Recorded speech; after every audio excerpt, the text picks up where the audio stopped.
Hey everybody, this is Brady, known in some strange corners of the internet as Warhamster, filling in for Mr. Constitution Douglas V. Gibbs. He is traveling and asked me to pick up his slot. I've done a lot of shows with Doug on Patriot Soapbox in another time slot. Joining me today to co-host is a good friend, Michael Ray Khoury, who I think you're going to find has a lot of interesting things to talk about.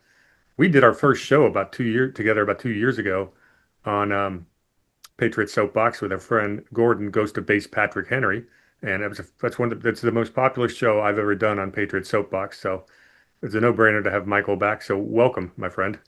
Hey, is Hey, my mic working? Yeah, you sound good. yeah, All right, cool. I thought I was gonna have some technical issues. Usually do. hey. Thanks for having me, man. I It's a used to pleasure. call. Sorry to interrupt. I used to call into your podcast, Michael, Oh, many really? a time. Oh, the spaces. Yeah, concerning the well, of course, the Ericsson cases. Yeah, they're still going on. Yeah, Still thank you for that warrior spirit that you've carried. That thank you appreciate. Yeah, so much, sir. it's not for me, but I appreciate you saying that. It's still going on. It's crazy, but Well, Well, really under wraps. Like we're going to talk very about that. difficult to We're get going to any of talk the about that a bit tonight. filings. Pardon? Yeah, we're going to talk about that a bit tonight. For sure. I'm excited. Let me go make sure I share this so it gets out there. You have a link to it? Or what are you trying to Pardon? what are you trying to share, Michael? The tweet. Did you put Okay. it out or? Yeah, I put it out. I should have tagged you on it. Go ahead, I'll do that. Yeah, Sweet. so anyway, we have an unscripted show for you. We're just going to talk about whatever pops into our head because like when we get on the phone or what have you, that's what happens, and we go to all kinds of crazy directions. Michael's a fantastic researcher. Our areas of study overlap quite a bit, and I just think it's going to be a fun conversation. If anybody in the chat has anything you want us to hit on, I'll be checking it periodically, and we can go just about any direction and give you some decent content. And we won't if we can't, we won't try to make it up. Can So you put the tweet in the messages or text it to me because I don't know why it's not showing up yeah, well, I do that. Make sure I sent it. for sure. I did. Okay, let me pull it Oh, up. you text it While I to do me? that, why don't you tell everybody who you are and how you got started down all these rabbit holes, and I'll try to get this to you. Sure. My name is Michael Khoury. I started off way back when in the mortgage industry, essentially finding things that stood out as wrong and very corrupt. Blew the whistle way back then, 2014. Eventually went on to different companies, realizing that what I'd seen and what I'd overcome was actually the situation and very corrupt, very fraudulent. That led me kind of down the Federal Reserve banking rabbit hole, which eventually led me to how the signals are sent and to and from cell phones to banks, inter exchange, telecommunications, and once I was battling stage 4 lymphoma in about 2018. And around that time, I'd seen Donald Trump going to, do go through the process of 2016 election, hearing about the FISA Gate scandal, and it really intrigued and interested me because I wanted to know more about like, well, if they're able to like wiretap him, then they could probably be doing that to all of us. Lo and behold, that led me to Ericsson, telecommunications, New Star. So these are the companies that handled the processing for the FISA warrants themselves. They own the software, the tech stack, and the ability to issue those warrants. And yeah, it's been a wild rabbit hole that's led me here, there, and everywhere, and of course back to the royal family. Yeah, it's funny. My background was, I always call myself a reformed Wall Street, advisor. But when I saw the corruption on Wall Street, I was already pretty skeptical about most things in the news. Um, Going back to being a kid, I lived on the West Coast. You see in sports, the West, we call it the East Coast media bias and how they rank people or handed out postseason awards. So I was always aware that the media was not quite 100% honest. But then I ran into Yeah. G. Edward Griffin and some of the other great authors that are really the pioneers of what we call, I don't know, for lack of a better term, the truth movement. And I saw some stuff on Wall Street in 2009, and I said to myself, you got to like what you see when you look in the mirror. And I walked away from, left a lot of money on the table, walked away from my Wall Street job and started working as an independent. And I just started researching there. And lo and behold, this strange orange guy comes down the escalator in 2015. And I was not on board the Trump train from day one. Um, I never watched The Apprentice or anything like that. Didn't know much about the guy. Then I saw, and I didn't believe him when he said he was going to drain the swamp. And then I saw the swamp go after him like they've never gone after anybody. And then I was on board. And turns out, a few million fellow truth seekers started to figure stuff out and join us. And now it's just an incredible corner of the internet. And we're changing the world.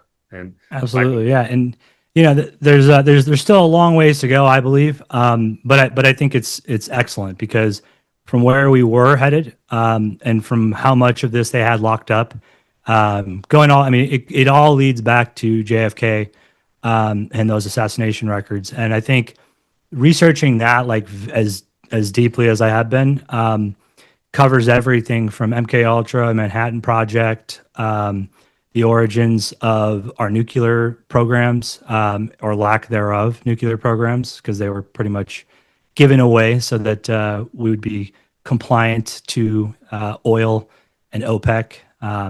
It's a crazy train, but that's why I look forward to starting to put out on the podcast that I'll be releasing here upcoming in either end of October or early November. But first episode is going to be pretty fire. So I'm excited to drop some of those details with you here today. well, go ahead and plug where that's going to be. You got an audience here. Tell them where to find that. Oh yeah, so I've been for a long time. People have been telling me I should do a podcast. I should do some of my research live because it's so thorough, and everything is usually as source as it can possibly be. So I decided to, all right, here we go. We're finally going to launch it. It's Ultra Podcast. I'll be putting everything out, probably going live on Twitter, as well as other platforms that'll allow me. Been kicked off pretty much everywhere, doing the Ericsson stuff. So, we're going to see if we can punch through. It's funny you mentioned live research. Colonel Towner Watkins and myself and Ghost to Base Patrick Henry are talking about starting a once a week live research.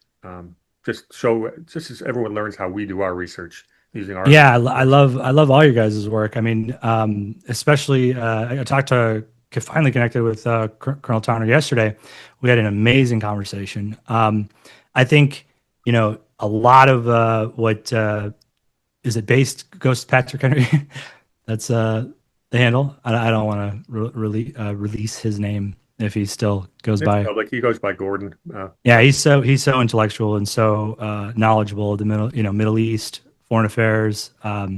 Really, really gets it. And so Colonel Towner as well. So yeah, that'd be cool to pop in and out with you guys here and there. So here's a small world story.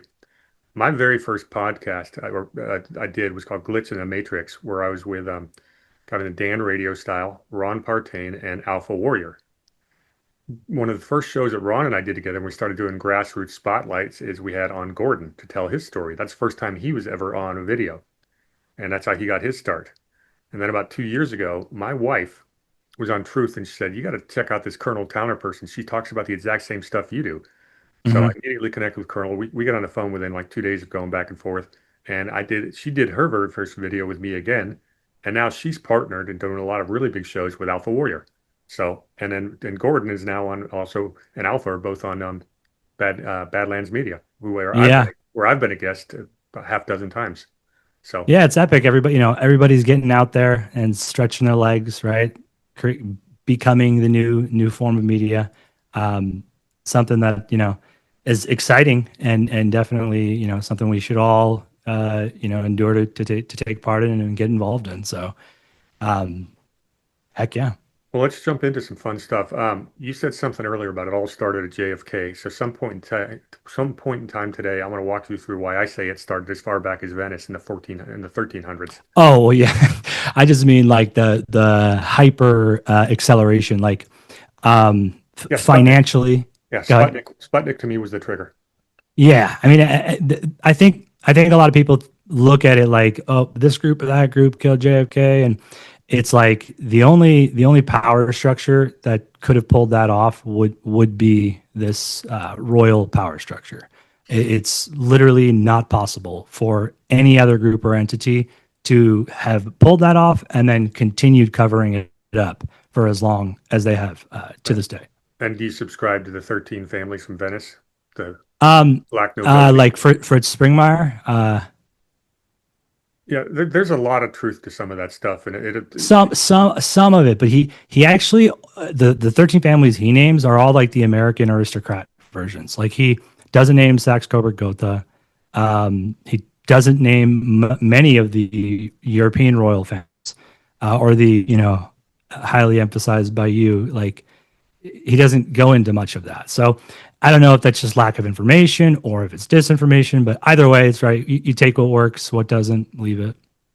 well, let's do this. Let's so for the audience who hasn't seen you before, let's start with Ericsson and how that led you to unwind some of the other truths, and I'll jump in periodically with some additions. But I want to hear. Let's do the first part of the show. You telling that story because it's a great Yeah, one. for sure. So Not enough people know it. pardon. I said not enough people know this. Yeah. So it's my pinned tweet. It's a report that I compiled back in 2022, and I'll kind of just run through it briefly. I know it's extensive, but when you dial out to 911, your phone's connection needs to be. I should have this over here, so I'm not looking up. But your phone's connection needs to be ported over to emergency services. So that's fire, EMS, all the things that you would need during emergency. The company that is controlling the process is Ericsson. So in February of 2022, their CEO admitted that Ericsson funded and bribed ISIS from 2000 to 2017. Then 2019, Justice Department fines Ericsson $1 billion to resolve the government's investigation into violations of the Foreign Corrupt Practices Act. I end up talking about highlighting key points in there. I now think and am pretty sure that that FCPA fine was a further cover up. Well, I knew that at the time too. Ericsson's corrupt conduct involved high-level executives and spanned 17 years and at least 5 countries, all in a misguided effort to increase profits. It says Ericsson, quote, agreed to the imposition of an independent compliance monitor. So at this time, in the follow-up tweet, I said investigation or cover-up. The $1 billion in total charges include a criminal penalty of more than $520 million plus $540 million to be paid to the U.S. Securities and Exchange Commission in a related matter. Involved is the Southern District of New York, as they always are, the SEC, the IRS, and law enforcement authorities in Sweden. Goes on to show a SEC filing to Ericsson in September 29th of 2010, and the quote says, as you know, Cuba, Iran, Sudan, and Syria are countries that are identified by the U.S. Department of State as state sponsors of terrorism and are subject to U.S. economic sanctions and export controls. 2009 and 2010, Ericsson ends up in hot water. Hillary Clinton's State Department, specifically for trading with the enemy state in Iran, she comes out with a statement that reads, we're not going to broaden sanctions on Iran to include technologies like telecom. We're going to rely and expect companies like Ericsson to police themselves. And they go on to do very brutal things throughout the Middle East, including taking the data of servicemen and women, Americans overseas, and providing that data to Al-Qaeda, to ISIS, and to these terror groups, so for the intent to kill those veterans. And there's over 1,000 of them. The civil case is still ongoing. It started shortly after my report, but the report just, it connects damn near everything. Timothy Geithner, basically it exposes all of Obama's cadre. And so that led me down as I told you before, looking into how they got these FISA warrants, how they filed them, how they're able to even do that. Knowing that through this report, our government was completely aware. The SEC knew, the FCC knew, the State Department knew, U.S. authorities in Sweden knew because there are diplomatic cables that showed and prove that they knew. So they knew about the sanctions. They knew about the corruption. They knew what this company was actually being used for, which was to flip our critical infrastructure into a domain that's outside of our purview, which would be a foreign company, foreign Swedish company like Ericsson. And so it really goes back to 9/11, because on that day is when you had a flip of the switch to a company that's voice over internet protocol called Newstar. It's for DNS. And so around the time of the Telecommunications Act under Bill Clinton, they're working to basically commingle all of our data and have all of it be accessible, tying to, but separate and apart from the executive office of the president. So they did it through, obviously under Bush, they were planning it. But on 9/11, they knock out that main switch that's at the tower, top of the North Tower, and they truck it down to 60 Hudson Street. And when they do that, for some odd reason, AT&T, which 911 is dropping like on the daily, I literally see a new tweet every other day.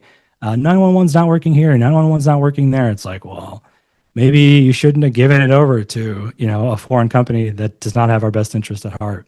Right, so it goes deep. It goes really deep. Let me jump in for a little bit of a 911. Sure. Fine. 911 is 9/11 is a incredibly complex story, and there's some really good video documentary that came out from one of the Badlands Media guys last month. But yeah, I wanted to see that. yeah, it's worth it. I'll send you the link if you don't have it. It was worth watching. I even had my mother and father-in-law watch it, and they liked it a lot. And they're newly awakened long-term skeptics, but they're starting to see what we see. One of the shows I do with Colonel Towner Watkins, we've been going through secret societies, and we did a whole many months on Skull and Bones. And the thesis, of course, is these people, it's not just a fraternal order where people network for business. There's much more to it. They put their people in the key positions, the bottleneck positions when it comes to diplomacy, intelligence, the military, politics, business, the media, especially the institutions like education. This small little group of people from the secret societies keep showing up over and over again. They're like Forrest Gump. Anytime anything happens important. There's a fun one that we presented on the show we did just yesterday. There was a Scroll and Key. That's the second most important secret society on Yale. One of their alumni is a guy by the name of William Christian Bullitt Jr. His father, and he's an interesting guy, but I want to talk about his grandfather's guy by the name of John Christian Bullitt. Very old New England family. He was known as a financier. He helped with the counterfeiting efforts that helped Lincoln in the North, the Union, win the Civil War. But what's funny is he co-founded a law firm that eventually became known as Drinker, Biddle, and Reith. The Biddle name is interesting because Biddle's grandfather was the guy who basically threatened Andrew Jackson when he tried to shut down the Second Bank of the United States. So these are all bloodlines. And this is the American aristocracy we're talking about here. Why does this connect to 9/11? Because on 9/11, this law firm headquarters was on the 89th floor of the World Trade Center North Tower. And the plane hit four floors above that. There were 16 employees for this law firm that got to work early enough. They got down all 89 floors. Not a single employee was lost. So good luck for them. They had great luck. Where it gets really interesting is this is the same law firm that came in after the Patriot Act was presented and did all the work on how future Patriot Act would impact insurance companies in the future. And if y'all don't distrust insurance companies already, you need to do some deep homework because they're involved in a lot of shenanigans. And that is really part of the whole deep state network, this whole collective that we're fighting against, this multinational corporate oligarchy that wants to bring us back to feudalism. Yeah. Part of it. So those connections they're more than coincidental, don't you think? Oh, 100. I mean, it's there without nobility, without the royal family, on our side, you're pretty much powerless. And the reason I say that is because it's for different forms of law, right? And over here, trust entity estates, or rather over there, trust entities, estates, deeds, titles, right? Those are passed through bloodline, right? Here, it's not the case, right? You have to have a will, you have to have documents. It doesn't automatically get passed. So nobility is really the monarchy is the glue that keeps the deep state held together. Yeah. And if you can operate on a time scale where you're king for, like for example, Bin Salman, right? He's in power for what? He's like 30, almost 40 or something, 40, mid 40s. Yeah.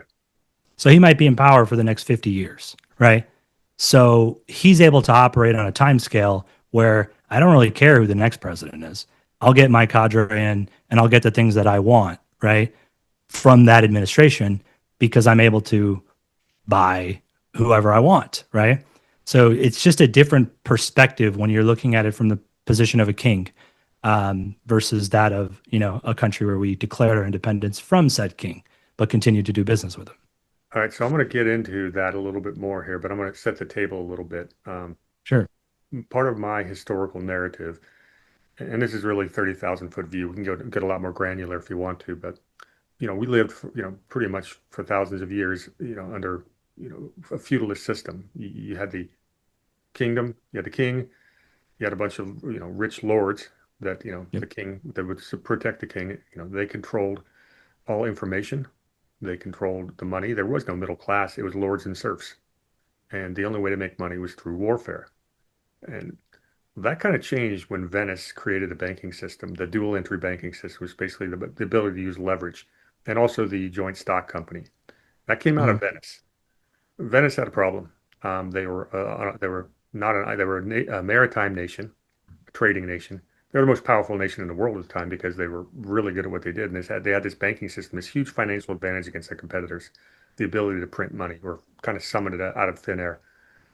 They were ticking off everyone in Europe to such a great degree that they were going to invade. Venice managed to bribe a couple of the Holy Roman Empires, Charlemagne. No, it wasn't Charlemagne; it was one of his descendants, and stop the invasion. But the Venetians realized at that point in time they needed to stop. They needed to become an island nation where they couldn't be vulnerable to the land. All right. So that's when they started intermarrying through all the royal families throughout Europe. They would get to the Netherlands first, and that's why the Dutch East India Company was the first to really create that multinational trading system. And eventually they got to their island haven of England. And you're going to have some lot to say about that, but England was, then we got the British East India Company, and what it did is it changed the entire economic model. It's expensive to be a lord and a noble because you've got all these lands that require upkeep. It's not a Right. great business model. That's why you didn't see any growth. At the same time this is going on, Gutenberg invents the printing press. And I Yep. say we're living through right now Gutenberg 2.0 because we broke the monopoly on the written language and communications.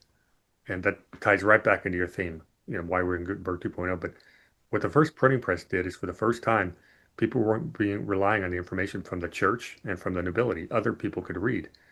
Now we had newspapers going on, from town to town, hamlet to hamlet. Ideas can be exchanged. That leads to the Reformation and the Renaissance and the gold. It was a Yep. golden age of humanity. And the nobility always wanted to get that back, that monopoly on communications.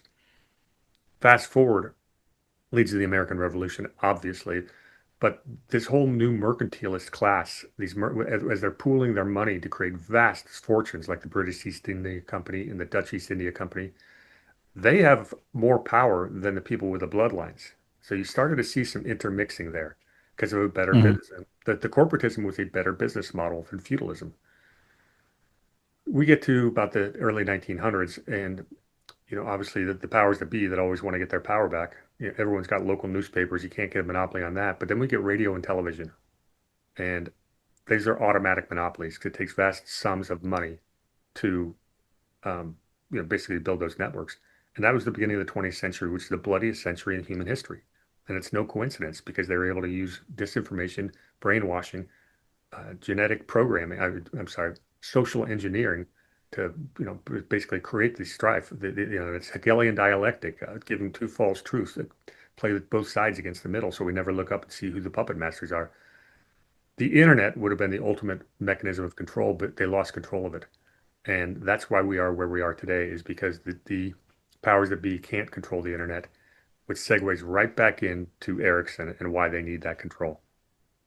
Yeah, absolutely. I mean, for me, like, I follow obviously the noble families. There's definitely crossover with, the essentially Venice's ledger money, public debt.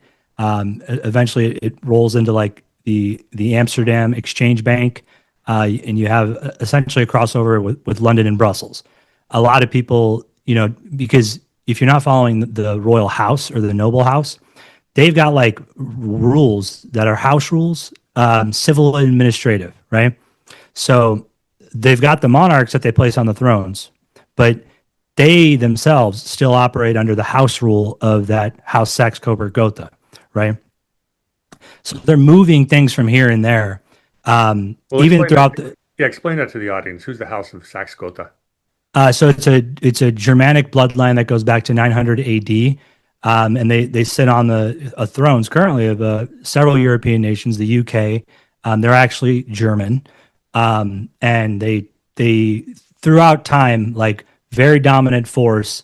They do business. Essentially, they're the ones that bankrolled and protected Adam Weishaupt, of the founder of the Order of the Illuminati. It is a real order. Um, we didn't get so much access to their records and files in the early going. We have those records now, so it's a legitimate order. And that Duke Ernst II and Duke Ernst I of House Saxe-Coburg-Gotha are both the ones that end up protecting Adam Weishaupt, and essentially he dies in their custody. So their symbol is looks like a bee, right? It's black and white crest, and when you look at it, it literally looks like a bee. And that house crest has been used going back to, I mean, the 1600s, even earlier than that probably. But yeah, that royal bloodline, that family, it just shows up everywhere all the time, and especially with regard to the United States. I think we have to even retell, like, the history of World War I. I know we got to retell the history of World War II. We're going to do that. But yeah, they're very good at not only managing power, but wielding it and keeping things. If you think about it, like an Illuminati, everybody puts their money offshore. You get a title or a trust. That honorary noble mark, provides you peerage. You could purchase peerage. And that's the real pyramid of power. So they get along with all the others that do the same thing. All the aristocratic noble families of Europe, and they're all working together. Yeah, and the way I describe it is, it's like a giant global Game of Thrones, and they try to make sure anybody who rises up too far, the others gang up against them. I've got a book right behind me. Here it is. This is Superclass by a guy by the name of David Rothkopf. Rothkopf worked for Kissinger. Kissinger, of course, was a Rockefeller stooge, but we're not doing Rockefellers tonight. The reason working for Kissinger means Rothkopf was inside the room of a lot of very important historical meetings dating back as far as 1971. Rothkopf's claim is that basically there's about 6,000 families around the world at any given time, all playing this game with a set of rules that are above and beyond their own rules. Yeah. Yeah, and let me just read this quote from this because I think it's going to resonate. One paragraph. This national power elite, using those quotes, and he wrote this back, a while back. Oh no, he's quoting a book, "The Power Elite" by a guy by the name of C. Wright Mills, written in 1956. And here's what Mills writes. He says, "This power elite is composed of men whose positions enable them to transcend the ordinary environments of ordinary men and women. They are in positions to make decisions having major consequences. They are in command of the major hierarchies and organizations of modern society, the institutions." It says they rule the big corporations. They run the machinery of the state and claim its prerogatives. They direct the military establishment. They occupy the strategic command posts of the social structure in which are now centered the effective means of the power and the wealth and the celebrity which they enjoy. I knew that in 1956. Yeah. Pretty over the target. Yeah, it really was. And that's the problem is what can you actually do about them? That's why I have these conversations. Get it out there. So why is Get it out there. So what about what is Ericsson's connection to these elite families?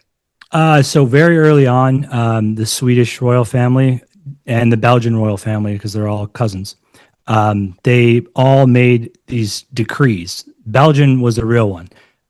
Bell, AT&T, right? A lot of, if you trace these American companies back, right, it almost always, without fail, will lead back to a foreign company.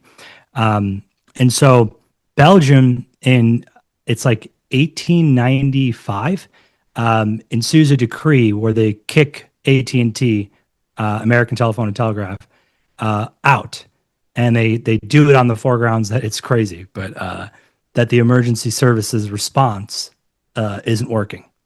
So I've been hammering away at my contacts to get a copy of that. I've been able to get what it says, but because it's their copyright and they own the documents themselves, Belgium is like very, very secured up. But long story short is Ericsson is essentially de facto state-owned crown corporation that can move and shake by virtue of different, all these different thrones have different laws, civilly, administratively, corporately, and so by virtue of being the king, you're the head of state, you're the head of military. So you could have, and for what these kings would always do. In fact, a lot of people don't know that in World War One, the British were running out of soldiers, so that's why he'd sent the Hessian soldiers over to fight, right? And if you read the original founders' letters that are on Founders Online, it's fascinating because they talk about the Illuminati. Oh, They you mean talk about the the Revolutionary War? Yeah, yeah. You said yeah, yeah, you said World War and you One. see, go ahead. No, I just said you meant the Revolutionary War, right? Oh, I'm sorry. Did I say civil? I know you said actually you said World War One, so you jumped two words. Oh, I apologize. Yeah, I'm working with, or I was just in contact with Richard Poe, who wrote a really good book. He's working on one where he's positing the theory and thought that that England was behind the assassination of Lincoln, which I am also of the thought as well. Oh, we got to do that then. Um, His book's not out yet, but he's working on it. But well, it's super interesting. Matthew Ehret's books are, and he's very much, he's always talked about this. By the way, I got a lot of respect for Matt Ehret. I've had him on my channel. He's had me on his. He's a great historian, and I agree with him on just about everything until 1776. And everything that happened about that with American history, does not have the same understanding of the original intent of the Constitution that I do, Right. nor of the causes of the quote unquote Civil War. And I can get into that like really deep if you want to. That's I mean, yeah. For me, it's like I love history. I love I always like to keep an open mind because I understand that we've been lied to so much. There's so much disinformation. I think I did ask him if we could do a show. Once the book is published. But yeah, I think it's fascinating the way that a lot of the financing and backing for Wilkes Booth was through Canada, specifically through a crown chartered corporation, because before '67 they were all crown chartered. So interesting thing about Books, everyone always says, "Oh, he's a Democrat that killed Lincoln." No, he was not. He was never a registered Democrat. He was actually more of a radical Republican. And when I say radical Republican, this is the whole Midwest crime family. There's a couple books out there called Lincoln's Counterfeiters. That's who these people are. And they started the Free Soil Party, and they were abolitionists. They wanted to abolish slavery, but it's not what you would think. They called it free soil because they didn't want soil free of slaves. They wanted soil free of blacks. They were nativists, they were Anglo supremacists, and Right. Lincoln was not harsh enough for John Wilkes Booth's taste. Now, whether the British or the Canadians aided him, I think I've heard Same. yeah, I've heard it, yeah, exactly. I've heard a good, yeah, except for we have no kings. They had a no kings rally in Canada, and yet literally the head of state is a king. Yeah, exactly. But no, so that's an interesting story. I'll wait for the book, and we can go deeper into that. But you go back to World War One. Let's do that. Because I've got my theory is obviously, Crown Prince Ferdinand was not the reason we fought World War One. We Mm, fought World War One for a couple of really good economic reasons, just like almost all wars are banker wars. I have the theory that there's two reasons we forced the Germans into a war. One is the British were realizing the Germans' industrial might was surpassing them, and they were also producing a navy that could finally take away their monopoly on naval power. That's a good reason to get into a war to knock them back to the Stone Age. But also, like 5 years before, we had they discovered oil in the Middle East, uh, mm, and the Ottoman Empire, that was their territory, and the yep. British couldn't get at the oil if the Ottomans are in power. Well, the Ottomans were allied to Austria-Hungary as well as Germany, so they were able to kill two birds with one stone, and it's for Yeah. economic reasons, not because of some crown prince. Well, taking him out was important. And the day they took him out, it's insane. But the license plate numerically is like 11111 8. So it's one of those things where these people operate at like the it's so that's why I think my podcast will be so interesting, is because World War One was fought between three cousins, literally first cousins. Tsar Nicholas, the third. You had Kaiser Wilhelm, and you had King George the Fifth. They're all direct descendants of Queen Victoria. And so just like wrap your head around that for a second. The British, actually were in favor, and in Parliament they're talking about. You can read it. You can read the transcripts in Parliament where they're actually emphatically celebrating their allies. So think about this: the Russians and the British are allies all throughout World War One, right?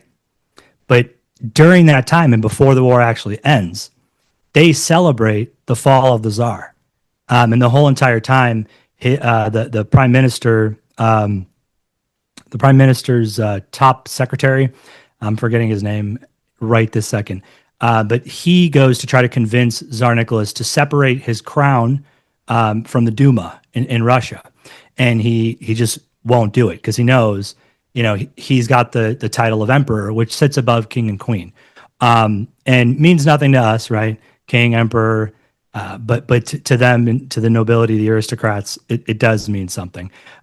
So they benefited hugely, the British did, from taking the Tsar out because they then took over all of Iran's oil supply, secured the Middle East for themselves, and then got to base. Go ahead. And that gets us to the Treaty of Versailles and how they Yeah. deliberately carved up the Middle East in ways. You had tribes that hated each other all now part of the same country, so you had ongoing destabilization. This is the whole Operation Gladio type thing, but done well Yep. before Gladio was ever done. You've got to keep, if you want to exploit their resources and their labor, you got to keep them from ever forming a strong nation. And that's exactly what regime change is all about. And Absolutely. the British have been doing it for centuries. Americans have been doing it at least since 1898. Yeah, And I, because like the way I see it is once they pulled us into World War One, which they definitely did, because this is the thing that people forget, right? Well, if in 1913, right before World One pops off, you follow the money and you see J.P. Morgan, all these people, they're all crown aligned. Warburg, eventually knighted. Um, so when you look at it from the perspective of like I don't even know that American history even understands World War One because the sitting crown of the UK at that time until he changes the name to Windsor in 1917. Who are the Germans? Who are the Germans? Because they're a German noble family and they're sitting on the British throne. okay, So so tie this together for me. And yeah, my reading suggests you're very much correct here. But we know in 1688 the British fought what's called the Bloodless Revolution or the Glorious Revolution, where the lords, basically corporate heads of British East India Company and the lords, toppled the king and replaced it with William chop and his head Mary off. of Orange. Yeah. And that's a Dutch sitting on the crown. Now, what's that Mm. connection to the Germans, and what happened from there? For them, like it's literally a game. It's a game of thrones. Like, so whoever will align with them, especially very early on, that that's the power structure that takes the throne. But I think after they chopped off the head, his son ended up eventually back on the throne, right? Yeah, William of Orange's or the Yeah. well, William. Yeah, I don't remember the whole. It's been a while since I did. Yeah, Orange, Nassau, it's like it's so confusing because the way that they operate, right, with their houses and their royal titles, they're very long and they vary from country to country, um, kingdom to kingdom, duchy to duchy. But like each individual like duchy, each individual house, they have different rules, and those rules are separate and apart from the countries, right? To them, it's like the formation of a country is an idea to secure more power and control people. So real quick, let's. There's a couple good comments there in the chat. I want us to address. Groutman says World War One was also started to try to create the League of Nations. Yep. Yeah. There's this whole Fabian globalist Society. one world government, new world order was the prevalent thought not just in America, but across Europe. These are the Fabian socialists. We'll talk about that a bit more. But Woodrow Wilson most certainly was one of them, and they called it like it's the neoliberal democratic world, all these fancy terms. But you're absolutely correct. That's what the League of Nations was. That was a big part of this, and it failed. Thank goodness at that point in time. Um, and obviously, another comment is the Federal Reserve established in 1913. Yeah, 100%. That's part of this. Notice that the ability to borrow money or create it almost out of thin air was the kickoff to a century of never-ending war in America. And Hmm. yeah, that's no coincidence at all. Yeah, and it's based off the Bank of England. Yeah, that was the model for it, which was based off the entire concept of the Venetian banking system. Hmm. That fractional reserve banking is problematic. Let's get into this because what is fractional reserve banking? Okay, if I have a bank and you deposit $1,000 worth of gold, I give you a piece of paper. It's a receipt. And you can take that piece of paper and take it to my neighbor bank and it's redeemable for gold. And that's good banking system because nobody wants to carry 1,000 pounds of gold around with them. It's dangerous. Hmm. The problem is when I start to realize, well, hey, I don't think you're going to come and try to redeem your gold all at the same time. So I start issuing more certificates for gold than I actually have gold. So if everybody shows up at the exact same time and asks for their gold back, my bank fails and the pitchforks and torches come out. That's Yep. a bank panic. That's a bank run. That's the dual entry banking system. It's the hyper leverage. That is the model that came out of Venice. And that's exactly what you described. That's the Bank of England. And it only works if you've got a really strong military to keep a run from the bank of ever happening. Well, if your cousin, right, the way that these noble houses work is they also have house civil and administrative as well as military branches. So the House of Saxe Coburg Gotha or House Vetten, that's the one you want to really go back to. If you go to my Twitter page, you'll see that we put that post out like 2 or 3 years ago, um, and it's a cadet branch, right? So the Belgian House of Saxe Coburg Gotha is a cadet branch, so think military, of the House of Vetten, and then so too becomes the House of Windsor. So where we look at it like, oh, so their bloodline just, it's just the bloodlines themselves. It's like, no, it's not just the bloodlines themselves because they can intermarry. And the biggest thing for banking, right? And a lot of people refrain from going into this, but in I think it's the 1066 to 1130, you have the Normans that invite and permit Jewish merchants and lenders into England. So they eventually end up getting the title of court Jew or Hofjude, and that's 17th to 18th century that the term really starts to like kick into gear. But they call it the King's Jew in England.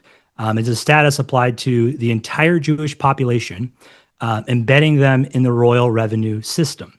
So, like the Jew themselves and their communities are considered like mortgage, chattel, a type of chattel, property that is in the control of the king. And so when they say that they, been removed or they've been kicked out of 109 duchies, municipalities, yeah, but it was always by a royal, right? So this was one of the mechanisms that the royals would use to exchange wealth or move wealth, is providing that protected status through either title or form of nobility. And they were the one. I mean, it's easier, right? Because if you're a Christian, um, you know, monarch, conducting usury or charging interest is not something Yeah, you want to be caught yeah, doing. yeah. There's You there's a also reason. don't want to be in the business of killing people, right? And funding wars. So you get someone else to do it. Yeah, it's exactly what I was going to say when you brought up the topic. Is there's a reason Jews got into banking, and it's because the Catholic Church barred usury, so you actually couldn't. And Venice had to, Uh-huh. had to navigate. We got this wonderful way of creating money called banking, but we're not allowed to do it. At the same time, Islam is in the other half of the world, and they're out trading together. And of course, in Islam, It's barred. they bar money lending, etc. Of course, now both have found creative ways to get around it, and Right. the Catholic Church has been very forgiving the richer you are. Um, Another comment in the chat mentioned Switzerland and how it's Mhm. quote unquote neutral. German. People got to remember, yeah, where Switzerland actually sits, and most of the Swiss banks are right across the border from not just Italy, but The also, Rhine, yeah. where these I did people are it. from. I did a video that gets into this called about the Vatican Bank, and I did that with Colonel Towner, and I'm going to put that link here in chat. That's one I think you all ought to watch. Really understand the history of banking, and you can go back to the very beginnings of my channel, and the first two shows I ever did. One was the dystopian history of money and banking, Mhm. and the other one I did was called the Bank of International Settlements Above the Law. BIS. Yeah. Yeah, the BIS. And if you guys don't know about the BIS, this is the central banker's central bank. And Hmm. they've got in their charter, their officers do not have to be subject to the laws of the United States in any Yep. way, shape, or form. Immune. Yeah, they're immune from everything. I can go through the whole list of their immunities, but it's ridiculous. In 2009, after the great financial crisis, there was a really good case to jail some BIS bankers, and it was getting really close. And they pulled their sovereign immunity card, and then Obama Hmm. did his little flip-flop on actually holding anyone accountable ever. Yeah, because he's a nice little British asset. Um, Is that people your people take on that? forget that when Kenya, his grandfather, Barack Obama's grandfather, fought for the King's African Rifles. So he was military. And in the British military, you swear at least since 1911. The one that came before 1911 is a little more complex, but it's still an oath, right? But since 1911, it's Official Secrets Act. And so for life, no matter where you go, you're bound to that oath, and it's also like monetarily title wherever you're from, right? But Kenya was a crown colony beyond the point of Obama's birth. So you look at where he was born or supposedly, and Hawaii. Even if you look at Hawaii, go look at the state flag of Hawaii. It's literally the Union Jack uh, to this day. Um, so Yeah, yeah, they're just really good at you know censoring, causing us to not really know our own history. Um, but yeah, bank international settlements actually once it's founded, it's through charter and union of a treaty. And treaties over there were something that was only conducted like the Congress of Vienna. It was all princely individuals that were involved in that. And then so when you think from that perspective, right, people think royalty, nobility, like they're not in power anymore. It's like you might want to think again because the power structure is based on the monarchy. So several people stand to benefit from making sure that power remains in place. well, that's really what the Great Reset theory of implementing the New World Order is re-implementing international feudalism, where they have the superclass, no middle class, and everyone else are serfs. That's what the Great Replacement theory is all about. Why you're dumping, you know, people in Europe and America that don't fit in culturally. They're trying to destroy Western civilization so they can go back to being feudalism. And Yeah, and in the 36th treaty for the BIS, it's a Brussels Protocol. So it specifically clarifies and expands the BIS's immunities, lists the contracting parties as, quote, the government of His Majesty the King of the Belgians, House of Saxe-Coburg-Gotha, His Majesty the King of the Hellenes, His Majesty the King of Italy, His Majesty the Emperor of Japan, His Majesty the King of Romania, His Majesty the King of Yugoslavia, alongside the UK and others. So that's their privileged anchors, right? So just because when it was founded, right, there were kings, and because technically these became or formed into, I mean, it's BS. I'm not even going to play the card of we're gonna constitutional monarchy. we're gonna have to get Michael out there at one of those No Kings protests and give that litany you just gave. Hey, I'm right there with them. Get rid of these bastards. Their No, eyes I'm would glaze joking. over. You want to talk about the Wallenbergers? Yeah, they're part of the cadre, part of the family. So Warburgs, Wallenbergs, uh, you know, all of them, Oppenheimer, all these families. If you follow the families, you follow the bloodlines, they eventually marry into and or get honored with knighthood. And people don't really conceptualize that as like joining the military. But that's literally what it is, right? So I want to share how that whole concept jumped the pond from Europe to America because we're a federal republic. We live under a constitution, not a king. That we own absolutely no, we have no allegiance to the king, and we have that in the treaty. So what happened? You have to go really go. let's go back to Hamilton on this, and I'll do a quick Yeah. version of it. But Hamilton, and we're doing a review right now of Madison's notes from the Philadelphia Convention of 1787, and Madison Mm. makes it clear that he wanted a monarch for life, an elected monarch for Yep. life.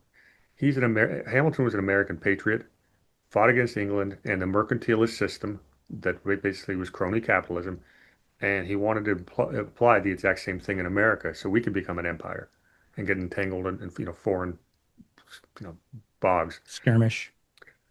Hamilton didn't get his way, but he did get the first. He argued against.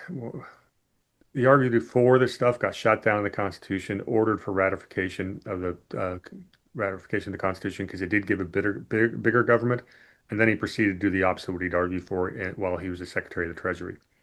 Hmm. And what his whole thing was is what's called federally funded internal improvements and protective tariffs. And what Yep. that means in English is the big companies that are closest to the people, the politicians, are going to get government contracts. It's crony capitalism. It's the same thing we're living through today. That's awful. That's what we're fighting today. This is the first example of that in America. They already had it in England with the mercantilist system. Yep. And protective tariffs protect specific companies. This is cartel-like behavior. And Free it's not, trade. yeah, exactly. It's a great buzzword. Free trade is anything but. It's free trade for Hmm. a few companies, carve-outs for some companies. Slave trade. You go back to the election of 1860, the brand new radical Republican Party, and what they were radical, and that's what they were called. They were the left wing of the day because they wanted bigger government. And their Hmm. in fact, I got the book right here. Election of 1860 by Michael Holt wasn't written by listening to historians. He wrote it by reading newspaper articles of the time. And the platform of the Republican Party in 1860 was for, wait for it, federally funded internal improvements and protective tariffs. They were trying to industrialize in the Northeast. They Yep. needed the tax base of the agrarian South. Hmm. The agrarian South was tired of these tariffs. That's why they were going to break away. That's why they'd been nullifying protective tariffs for 30 years. Everyone knew that if Lincoln was elected, several southern states would secede. Secession was Yep. legal. That's a different conversation. What you have to look at is what were the results. We get out of the quote unquote Civil War and we have single party rule for the next 40 years. The government is pumping money into the expansion west of the railroad, the steel industry, the coal industry. The beneficiaries of that, who originally backed Lincoln, became the robber barons. Yep. They created such a great disparity of wealth um, that was just gigantic. It was terrible. It actually created this concept called a labor union. Right. But at the same time, England's dying. They can't maintain their international navy, their empire, the empire where the sun never sets. They're dwindling. The lords that have titles didn't have money. Hmm. So we started seeing in the Gilded Age was Americans going over and marrying. It's called dollar princesses, American money for British titles. Right. Same time, the Fabian socialists have risen up in the wake of Cecil B. Rhodes. This whole idea of the New World Order, which Yeah. stems from what you started with, the Illuminati. Yep. And this is where that all comes from. It all ties together. That's who created the American institutions, these robber barons. And they implemented everything from the Federal Reserve, all the university endowments, this Hmm. whole idea of the tax-free foundation. They did 2 years before they gave the income tax on the rest of us. This is how we got caught up in the game in America was because the robber barons got so much wealth, they basically owned America. Yeah. And it's capture by virtue of like Declaration of Independence. We declare our independence, right? But the British aristocracy, nobility, the king understood and knew it's like, okay, they can declare independence, right? They even talk about it in their parliament. You can pull up their minutes of around that time. They're actually saying, hey, no big deal, like let them have it, right? We'll we'll circumvent their laws because their laws will be based on our English common law. And we work on we operate on a time scale that, doesn't matter who they put in office or who they put in power because over time we can infiltrate. So you might have declared your independence from them, but internationally they still dominate. If the king still has his crown and he's still operating and it's still an empire, they're going to find their way of getting theirs, It's just- regardless of how long it takes. Cecil B. Rhodes talked about this in some of his memoirs. Now, people remember Rhodes was a Freemason for a while. It was critical of the Masons because they didn't use their ability to be a secret society to do enough harm or Yeah. make enough progress. So the odds are pretty good that he had ridden a lot of Illuminati at the very least. He wanted a stronger secret society. Uh, Hmm. but one of the things he said is he always wanted England to get their crown jewel back, and the crown Yep. jewel was America. And that's what started the Fabian Socialist movement, which ties into exactly what Michael just said. Um, One of the things I've always said, people go, well, what's the evidence that the Illuminati still exist? And it's kind of scant, but unless you know what to look for, because the Freemasons, it's a very large, quote unquote, secret society, and the vast majority of it is not evil or sinister. But No. what better place to hide a secret society than within another secret society? And Yeah. that's where I think the Illuminati's been hiding. I mean, you look at Scottish Rites Freemasonry. They all know that people in power, they all know that us, down here at the lowly bottom, um, it's going to be funny. It's going to be interesting because to this day, they still use the similar and same symbolism, symbol of a beehive, the fact that they were going to call it Order of the Bees. Symbolism literally is so important and so key to what they believe and how they operate. Essentially, if I can show you a signal or a symbol, and that symbol can allow you to acknowledge that, oh, you're in on this thing too, right? That to them is enough programmatically and throughout history. Plus, usurping power structures, it's like a game to them, right? Literally, you could say Game of Thrones, but it's much worse than that.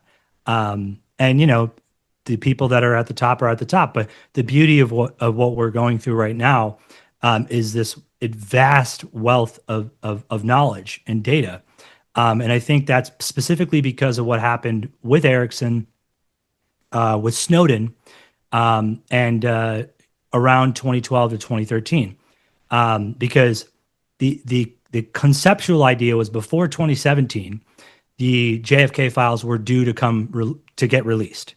And you start with Bush Sr., who passes the JFK Act. Under that act, right, you have a series of laws where once Nixon got impeached, Presidential PRA, Presidential Records Act, presidential records involving certain aspects of like military versus what you're doing in office, there's a separation there. I got to turn my camera movement off. But the whole thing with regard to freedom of information that comes after Johnson in '66. Same year, you get foreign, not foreign titles, but foreign donations being gifts, being able to be granted. So when you're looking at it from the perspective of like, the history of it all, the access to those records is so important because if you have access to those records, then you can proprietize those records and prevent their release. So that's exactly what Bush Sr. did because, he was in Dallas along with Nixon, along with, Johnson and several others, Clint Murchison. A lot of them were in Dallas the night before. And everybody can go and look this up too. There's actually an FBI memo that Hoover put out that says George Bush of the CIA. And he calls in to, I think, the Houston, the Houston FBI field office and gives a tip saying, so and so wants to, I believe so and so wants to assassinate the president. Well, that tip, and there was actually also a tip from MI5, 20 or so minutes before they claim that someone called in and said that someone was planning to assassinate the president. There's a cable that proves and shows that. Well, the newspaper company that cable was sent to is owned by a royal and a noble. So those records and their release coming 2017 was something that starts, again with Bush Sr., correlates and passes over to Clinton because Bush and Clinton had a lot going on while he was governor of Arkansas with the drug running through Oh MENA, yeah, absolutely. Iran Contra. Arkansas was Iran Contra was without it. That's a really fun rabbit hole. Yeah, so they're all in on it together, and whether they're, I'm not even going to say whether they know it or not. They know, But the preventing of those documents, preventing of those disclosures is super important because JFK, again, those assassination records, you can find everything from you still have records in those files that are withheld that tie back to 1936 and 1933. Well, who was chairman of the SEC at that time? Joe Kennedy, his father. So he doesn't click, right? Because he was given awards and honors through Ireland. Ireland and the British don't get along at all. And a lot of people don't know this, but JFK's older brother actually dies in a black operation conducted by the Royal Air Force and several, attaches of our own air forces, but primarily over England. His I think his MK Mosquito blows up. It was the first ever attempt, or so they say, at strapping bombs to airplanes, then parachuting out of the airplane, and then essentially using a remote control to guide that plane into wherever you wanted it to crash and blow up. Well, supposedly the process went awry, and he gets killed in I think 1939. But at that time, you had Joe Kennedy was the ambassador to the UK, and he never got along with the British or the Anglo-Saxons, right? The WASPs. So WASP B. Got it. Yeah. You know who the ambassador to France was at the time? That same William Bullitt I mentioned earlier in the show. I'm gonna look at. I noted. I noted that, and I'm gonna look further into it. The French crossover is crazy. Oh yeah. Okay. So here's an interesting part about going back to World War One. When the Bolsheviks got power, one of the first things they did is they repudiated the equivalent of $5.6 billion in debt. Yep. And the biggest owner of that debt were the French. Right. So the English and the Americans did a quote unquote secret mission over to Russia to deal with Stalin, and the French didn't want any part of it. And that's why the whole thing with the White Russians, which were the Russian nationalists who basically they wanted to get rid of the Tsar, but they also didn't want to be communists. They were fighting. We were the Western allies were supposed to be supplying them, but Woodrow Wilson put a stop to that. Right. Once again, because of William Bullitt. Exactly. And they see aristocratically, like France goes through a lot of morphology, but the City of London Charter from like the 1200s actually lists the French and English speaking peoples. So you can kind of see how, you follow the money, you follow the royal charters, you read the documents, the source files. You can kind of see how these cadres work together. But just recently, and something that they actually are using right now to really destroy the United States goes back to actually World War I. A lot of people think of the Balfour Declaration as just being, the granting of that land, right? It actually has a lot more to do with the diplomatic process that actually involved Russia, the French, I believe the German Empire. This all happens in like 1917. And I'm really digging to pull access to those files. But yeah, in my show, I'll be going over a lot of that history. But specifically the Bolsheviks, right? The British, United Kingdom, Great Britain, they acknowledged that provincial government, right? Now you're talking about World War I, where they're supposed to be allies. Exactly. Right? Yeah, you know what I mean? Sort of at the same time, the people who financed the Bolshevik. First of all, it wasn't a Bolshevik revolution. It was Russian Revolution. It wasn't a revolution. It was an invasion. It was a bunch of foreigners. The Bolsheviks, most of them were from outside Russia. That's the fact that they were paid. They were financed by the Americans and the British. And the American Red Cross had a big part to play in that stuff. If you want to go down that rabbit hole.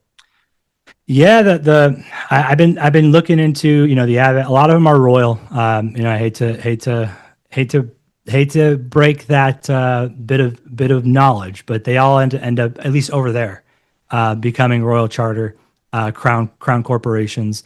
Even the Russian one, the German one, same thing. The funny thing about the Germans, the House of Saxe-Coburg-Gotha, people. This is what I mean by like you think that they're not in power, but they're still the head of household. He was a member of the Nazi Party, high ranking. Met with Mussolini. He was I've seen those pictures.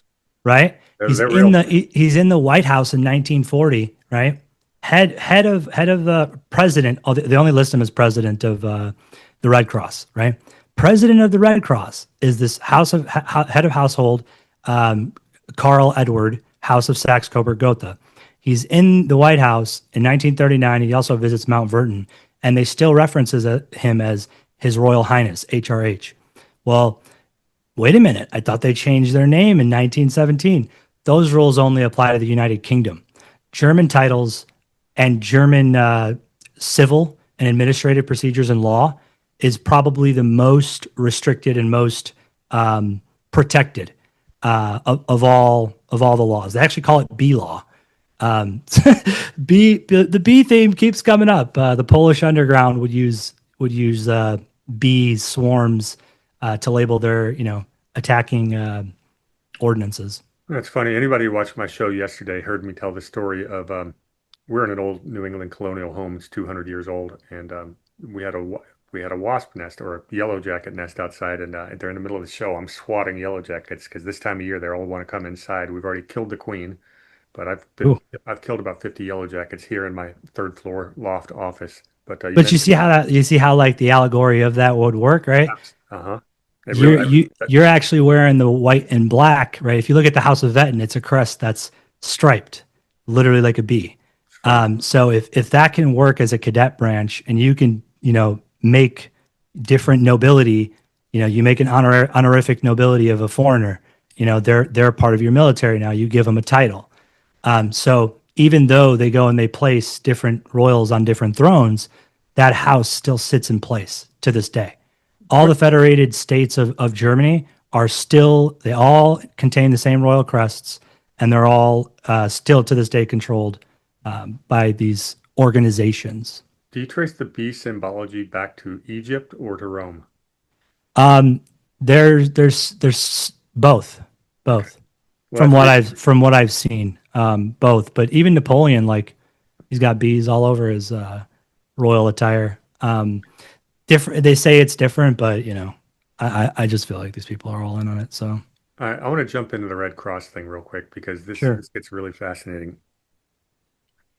As we've gone into Skull and Bones, it's amazing, and Scroll and Key, amazing how many of these people created the Red Cross, but also financed it. Even their wives were involved in the Red Cross. And the International Red Cross and the American Red Cross are supposed to be two distinct organizations, but we know better. There's been all kinds of scandals throughout the decades and centuries, but it's a really good way to do intelligence behind enemy lines because you're there allegedly under the auspices of humanitarian aid. And if you count the dead, then it's you can And you know who to charge, you know who to finance. It's this many that died. It's perfect espionage and intelligence, but disgusting. Going back into Skull and Bones, you have to look at who financed the Nazis in the first place. And when you unpeel that, you realize it was a bunch of people like Prescott Bush, the Bank of Brown Brothers Harriman, Ford Motor Company. And amazingly, almost every single one of these people named in that are alumni of Skull and Bones. Yep. Sorry, these are not coincidences, people. These are Americans elite. And they just, one generation prior, they're the ones who married back into the nobility with the dollar princesses. This is the people who actually run the world. We do have an American elite, or whatever you want to call it. We do have an American royalty. Go ahead. When they cripple Germany, right? Which again, they're German, right? But they don't cripple the German duchies. They don't cripple the German estates. In fact, the only estate they actually destroy is in 1939. They start to destroy it. They formally destroy it at the end of World War II by destroying parts of the Saxon royal palace in Poland. You're absolutely right. When you talk about Scroll and Key, Skull and Bones, these are aristocratic, secret societies. Even the one, something that they go by is like porcelain for Meissen and for the bees and for the Order of the Bees and the Illuminati. They talk about porcelain. Well, there's the Porcellian Club that both Roosevelts were members of. They wouldn't allow, and he never got in. They claim it was something he always wanted, is Joe Kennedy. He was actually one of the richest people in America at the time of JFK's assassination. So a lot of his businesses and a lot of his companies end up getting bought out. Even Jersey, he had Irish clan ties. Clan is like very similar to house, just the Irish version. So yeah, you talk about Scroll and Key, you talk about these secret societies, and yeah, white Anglo-Saxon Protestants for the Porcellian Club. They just so they don't accept Catholics, right? They're Protestant. Um, so that's something that I always tend to follow. You follow those bloodlines, you follow the history, and you usually get back to the Yeah, same place. the hard part about this is the really challenging part about that because I always say follow the money. He's saying follow the bloodlines, and I agree, but Well, both. it's really hard to because there's so much baloney. I'm going to make this Mm, PG-13. No, I'm not. It's so much bullshit on the internet about fake genealogy. And for right. example, I'm sitting here in Portsmouth, New Hampshire, and they've got New England really takes its colonial history seriously. And I've got access to some archives of 200-year-old, 300-year-old documents, and I enjoy getting there and digging through it. And that's how you get real genealogy. But when you start going, you look on the internet, you're going to find fake genealogy. You're going to find a lot of stuff that's nonsense, and it's hard Oh, to say. I go to the archives Yeah, or the it's hard. Yeah, the house themselves. yeah, and it's tough. It's really tough. It's really hard to find out. Well, there's a lot of fake stories out there, is what I'm trying to say. You know, Yeah, of course. like for example, they say that the Bushes are the Bush family is descended from the British royals. I can I don't see know if that's true. I can see no evidence of that. Right. It does Yeah, not. and they don't have to be because when you're talking about aristocracy honors, they were doing a lot of oil business together, funding, as you said, funding of the Holocaust, and I mean even before the Texas oil boom, Prescott was involved. Even before Prescott, you had I think it was Samuel.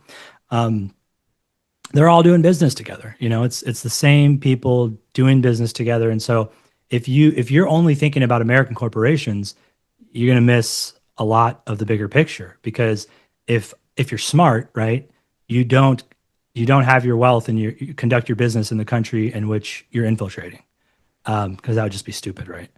Um, so by working with these foreigners or these people of nobility, title class, they're able to provide you protections offshore or otherwise that can make you very wealthy. And so that's why you'll see like the Order of the British Empire or certain honorifics and titles. People think that that's just, oh, that's just for show. It's just for fun.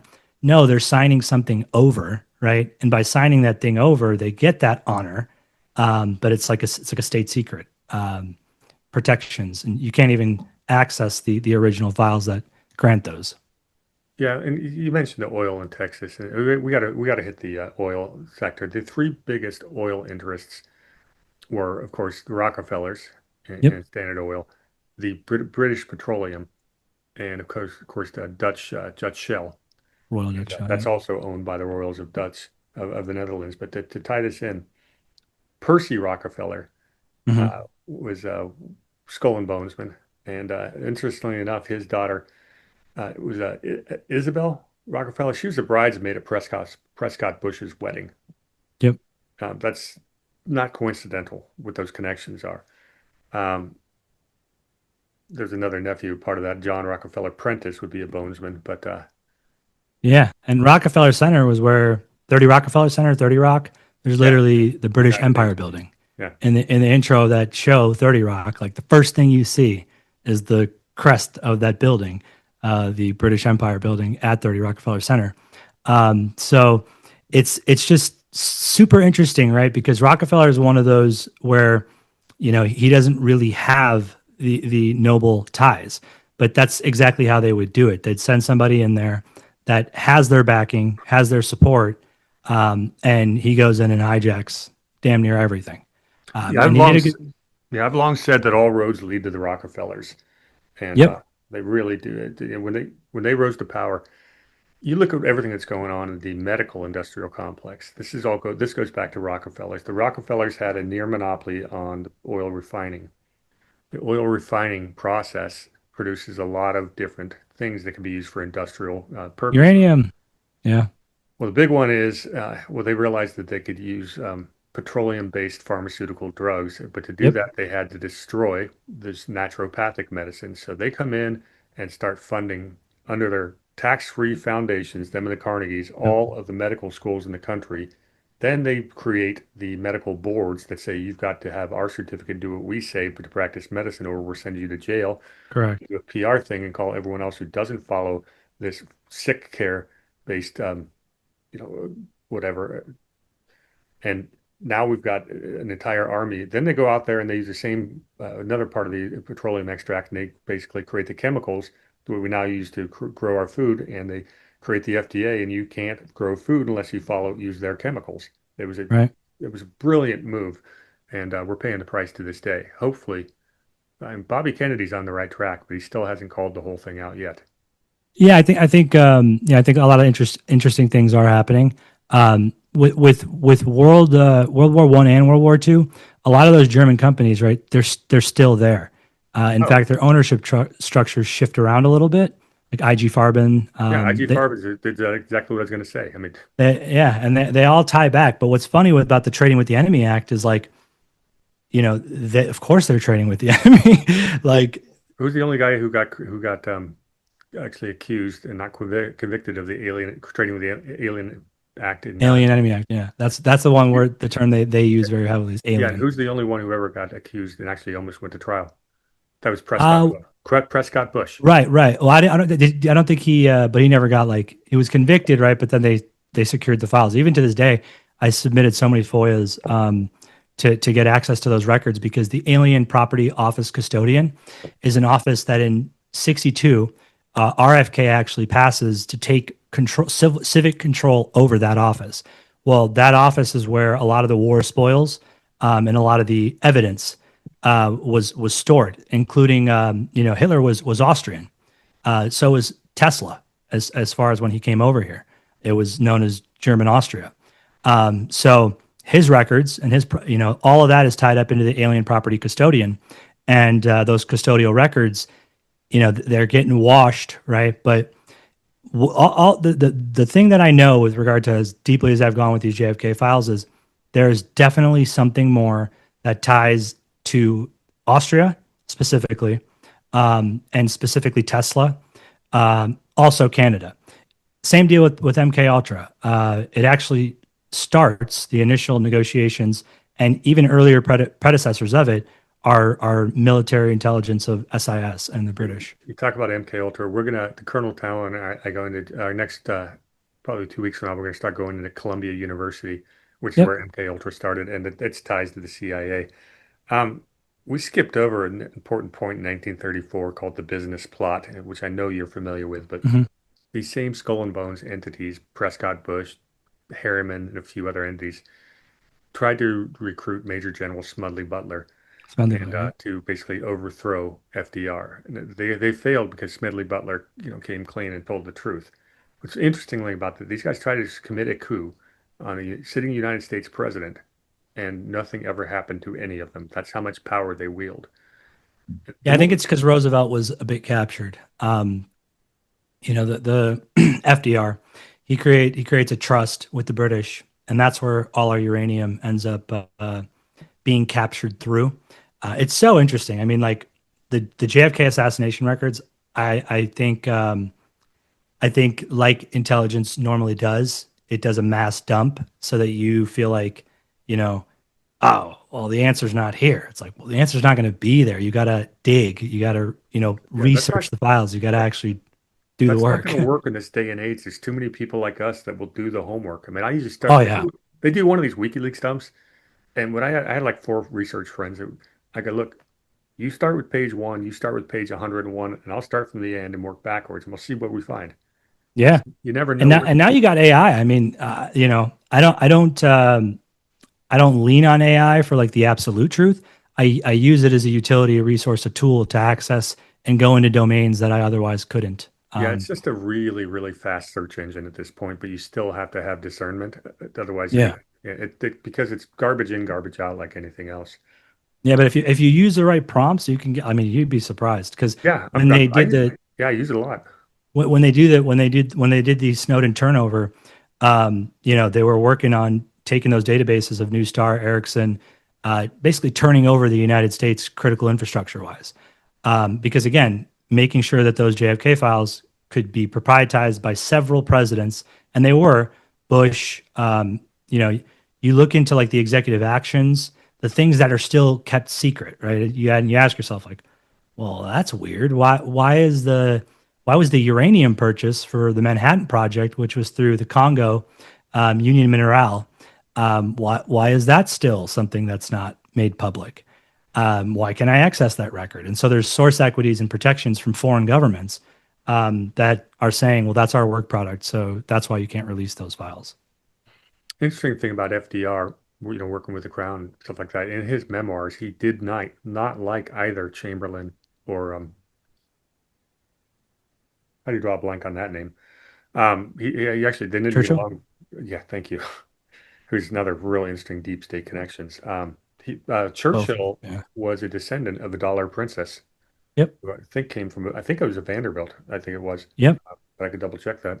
Gloria and the Vanderbilts. Yep. We did check my channel. There's a whole series on that. Now, interestingly, since I'm here so close, for my birthday last August, my wife and I spent a weekend down in Newport, Rhode Island, and saw all these ridiculous mansions of the Gilded Age. And Yep. of course, Vanderbilt's all over that, but it's a really interesting example of how you piss Their away. their infrastructure is probably the best tell. The way they build, their structures, their palaces, their estates. You want to look into that a little bit. Not you don't want to go crazy with it. But it's usually the house rules will tie to distinctions that tie back to the castle itself or the estate itself. Yeah, they are amazing. The architecture. Beautiful. Yeah, it's off the charts. I mean, And that's why they had to. That's why they had to like hijack and circumvent and destroy Freemasonry, right? Because they don't want you to be all knowing. They don't want you to pursue truth. They want you to pursue the version of truth that they're putting out. So what's funny is you really start going to the history of all the old blue blood American families. mhm. And it's amazing how many of the great American fortunes tie back to smuggling, piracy, slave trade, etc. Fur trade, yeah. They're the ones who turn their noses at everyone else for walking down the wrong side of the street.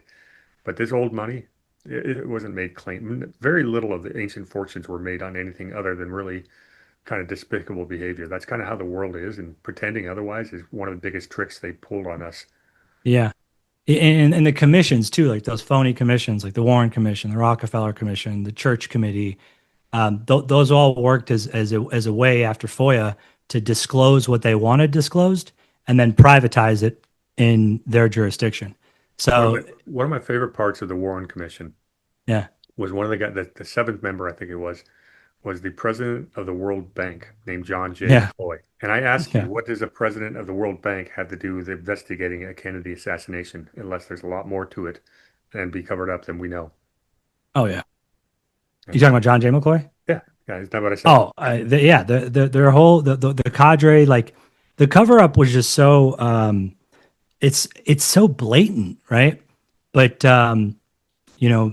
the more you look into it, the more you realize, like, yeah, these people really are fucked because, excuse my language, sorry, they really are effed, right? Like, because you look at the military intelligence branch, 488th Wing, a year after his assassination, that gets transferred, and the home base is the Royal Air Force Base overseas. But the 488th Division is the division that Charles P. Gable's brother, the mayor of Dallas, was actually a member of.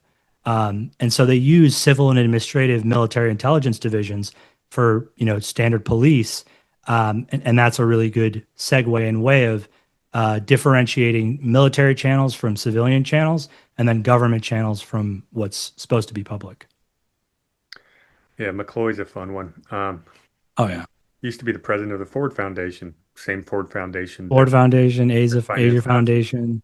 I think you had Geithner and Obama's mom, or Obama and Leanna Dunham. Yeah. They both did micro transactions, I think, in Indonesia, Mhm. and they both were either in tangent or working with USAID and the Asia Foundation. Geithner, Obama, and then also Rice. Susan Rice's grandfather was the first African American board member of the Federal Reserve. She's Columbia. You know who Biden's national security director was Jake Sullivan.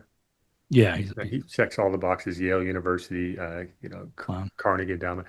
He just moved a few blocks away from me earlier this year. Really? Oh yeah. Should pay him a visit. Oh, we're looking forward to running into him at the grocery store. I mean, the thing that's so fascinating about it is like, when you look at Obama's cabinet, right? John Kerry. Skull and Bones. Yep. And so especially the way they killed his dad, or the way his dad died. But his dad actually was the one who knew about Dimona and the transfer of uranium through NUMEC. And so he ties to the JFK files. A lot of the people that are members of the cabinet tie directly into control or attempted hijacking of the files. Like, for example, John Podesta, chief of staff under Clinton, he ends up through a foundation for this clown named Mark Zed, who's a total asset, Esquire attorney. Trump just removed his security clearance, but Mark Zed just so happens to be involved in the investigation of Princess Diana. He has access to the JFK files. He does the Cuba, is involved in Cuba. All these things are not coincidences, specifically Mark Zed. So you look into him, you go to his website, you see all the things that he's involved in. And he's part of this group called the James Madison Project. Member of the board of that was John Podesta, and a lot of the people that wrote the original FOIA mandate. So while what they did was very awful, disgusting, and definitely should be charged for treason, they're very stupid. In that, if you have the ability to research this and connect the dots, it's literally all right there for you. And I've archived tons of these things and made copies, and so he's funny because Mark Zed talks about how cutting of the red tape, and he talks about the czar, the position of the czar, the invisible German ink, which they think they're funny because they mock us in public, but they don't realize that those of us who understand this stuff, we're not holding back. I mean, it's time to put the information out there and let the chips fall where they may. Yeah, agreed. Did you ever read through all of the Podesta leaked emails? Oh, not all of them. I mean, there's so many that WikiLeaks is such a treasure trove. I mean, I haven't done enough on the Kissinger cables, but when you stop to realize, well, wait a minute. So I want to figure out what happened in the 60s and 70s. You literally have those Kissinger cables that are... Kissinger's a Rockefeller stooge. Mm-hmm. And so is Brzezinski. And so is Maurice Strong, who founded the entire climate change alarmism shit at the UN in 1971. And there's a couple more. Oh, Klaus Schwab was also a Rockefeller stooge. Those are the four horsemen the Rockefellers used in 1971 while they're opening up China to the West. While they're, this is the new world order, the globalists. That was Bush Senior was. So this was something I wanted to make everybody aware of is liaison activities, right? The liaison diplomatic channel. It's a French word, right? But it ties back to well before World War I. But liaisons are exactly how you would pull off what you're mentioning, right? You don't want to look at these people as if they're going to be operating as representative. The war front is going to be representative by their people. No, the British used peoples of so many different nations and forced them to fight as volunteers in their administrative militaries, and that's something they've always done. So liaison activities is something that's actually been embedded into our intelligence and legal doctrine. And I have a tweet, I'll retweet it right now, but you can literally, it goes back to Executive Order 12333. It goes back to before that. But liaison, right, and I'll just pull that one up so that I can go over it because it's extremely important. A lot of our Congress people aren't even aware. So when I was taking the Ericsson report to Congress, and in testifying under oath before the Arizona State Senate, I was, revealing a lot of these things. And it wasn't until I really understood liaison activities and the way that it's codified that I realized that they'll run these black ops, and they're not even able to provide disclosure to the congressman. So it's not to bail them out in any way by saying maybe they don't know. Well, we're going to make them aware regardless. But that liaison activities button is super important. In the last John Bolton indictment, it's actually listed for 4 of the indictment charges, specifically are liaison intelligence. So really, really important piece of the puzzle to understand. And I'll just read just a little bit of it. But the CIA's liaison doctrine allows it to evade all statutory reporting requirements when working with a foreign partner, even when those partners conduct torture, killings, or election tampering. If MI6 or Mossad runs point, the CIA can operate silently, liaising behind them. Congressional oversight is not blocked, it's bypassed entirely. So below that tweet, I have listed the sources and methods, the exact layout, and the CIA admits to this in their own vault, that this is a loophole. Yeah, there's an interesting history to that. Now, when we had never had officially intelligence agencies during peacetime, the only exception being the Office of Naval Intelligence in the 1870s, because they were trying to find out about a foreign weapon of mass destruction that was being created, known as the battleship. So Right. that's when we created the ONI. But beyond that, we did not have official intelligence channels. What we did have were law firms. And the big one was a law firm called Sullivan and Cromwell. Boom. Sullivan and Cromwell did the legwork before the invasion of Hawaii, the first place we really occupied, and also the Spanish-American War in Cuba and the Yep. Philippines. Sullivan and Cromwell will continue to do this stuff during all the wars that Smedley Butler talked about, Trading with the including Enemy Act. Panama, the Banana Republics. You know who else? John Foster Dulles, Alan Exactly. Dulles, Who are the alumni of the Sullivan and Cromwell? John Foster Dulles and Alan Dulles. Wallenbergs. And this is exactly how we got, I mean, they created our intelligence agencies. So here we are in 1947, and we're not supposed to have peacetime intelligence, but we need it. The world's changing. We're in a nuclear age. We need to know what foreign powers are doing. So we do the National Security Act. And the way the act was passed in 1947 is we would create this agency, and it would be for intelligence gathering and not covert operations. Mm. Well, that flip-flopped in less than a year once Alan Dulles got there, and his brother Yeah. John Foster Dulles was the Secretary of Wasn't State. he actually? I think he was DCI even before the formation. Well, he was over Um, there. Yeah, well, Alan Dulles was the guy who was over there with the OSS, except for he yep. didn't work with everyone in London. He's sitting there up there in Switzerland, And Rome. Yep. yeah, and then having dinners with a lot of these old corporate banking But clients he in knows who Germany. he's working for. He knows he's working with, rather. Yeah, Operation Paperclip. This is Alan Dulles. Who gets to come back? Which of our German people that we sponsored are we going to survive, and which ones aren't we? That's what he's doing. Which one of our cousins do we get to bring over to infiltrate America? Yeah, but there's another great book I have on the Dulles brothers. It goes back to the Treaty of Versailles, and that's a fascinating subject. But Oh yeah, it's in my Ericsson report. The first one I put out is that both of them are at the Treaty of Versailles, which is a pretty wild bit of history in and of itself. But yeah, John Foster Dulles, Warburg, they all tie into Ericsson, New Star, and so you stop to realize, like, so there's this case going on that has to do with Gold Star families, right? And Ericsson specifically targeting and having them killed through their technologies and telecommunication. All those cases involve AstraZeneca. They involve, I mean, every big company that's basically done tons of damage to the United States, not only throughout World War I, MK Ultra, on to today. It's the same companies that are defending Ericsson right now in that civil case, and Sullivan and Cromwell is representing them. of course they are. I know, Sullivan right? Cromwell. Who was the kid who the crypto scammer, the little fat pudgy kid who got busted a couple of years ago for blowing up Yeah, I forget his name. well, the He first yeah Curly Q, yeah that guy, one of the Silicon Valley Bank. yes, exactly. One of the law firms involved with that was Sullivan and Cromwell. When I read Yep. that, I go, "Oh, this is not. This is going to be fuckery." No, Yeah, no. it all interconnects, and it's like, in a lot of ways, you say to yourself, like, man, how, this seems so obvious. But imagine, 2016, the turn goes the other way.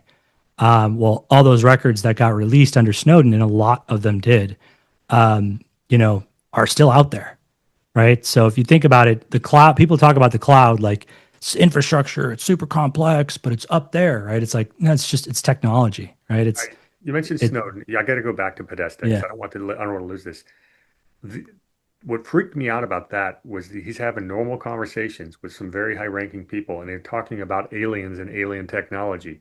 And I want someone to get to the bottom of that. What the hell was he Oh, talking about? the alien technology is German technology, right? A lot of they say a lot of the not during the Nazis, but no, I'm being serious. No, I know this. I know this theory, and Yeah, well, it's I'm not a theory.